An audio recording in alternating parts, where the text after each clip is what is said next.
It's 174 petawatts of solar that hits our Earth every single day.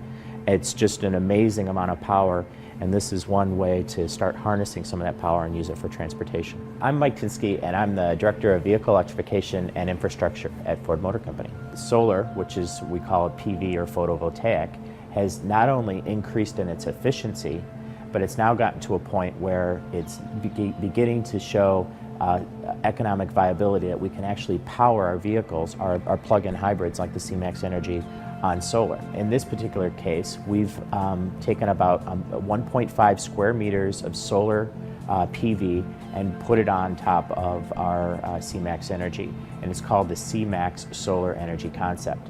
Now, alone, that solar will only generate about 300 watts of power, which is not enough to fully recharge the battery in one day. But if you take this vehicle and you couple it with what we call a solar concentrator, just basically being a lens that can magnify the solar energy, and what you end up with is a combination of vehicle plus infrastructure that can essentially recharge that C-MAX Energy battery from 100% from solar energy. We're proposing a static canopy of nothing more than what we call Fresnel lens. It's acrylic, so it's a very low-cost canopy. But the vehicle itself, as the sun traverses the sky from east to west, the vehicle will essentially move in the opposite direction and always keep that solar energy concentrated on the roof of the vehicle. So still using the same amount of solar on top of the roof, but getting that magnification that comes from low-cost infrastructure, such as the concentrator that we've been looking at. It's an innovative way to find a low-cost, clean, renewable way of recharging the C-MAX Energy. Sun power cells are fundamentally different than conventional cells. You'll notice all the metal is on the back, and this allows us to use that metal on the back as the foundational support of the cell. It means we can also make the silicon much thinner, meaning that it is actually allowed to flex a little bit. And as you can see, we've got a curved glass surface we've got to match up to here. So the ability to bend is very good.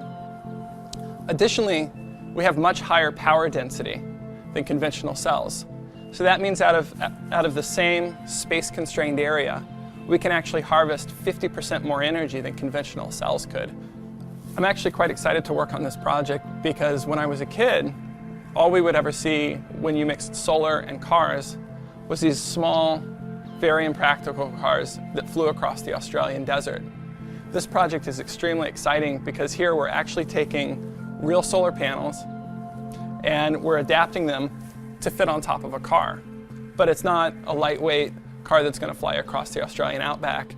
It's an everyday car that we could expect to see in the cities and on the highways. This solution, where you couple the infrastructure with the solar on the vehicle, essentially isn't reliant on a grid anymore. And so if you're in an area that doesn't have electricity either provided or a very unreliable source of electricity, this concept will still work. It's a freestanding concept. At Ford, we're really concerned about the environment. We're really concerned about sustainability, and this is a concept that could really improve that.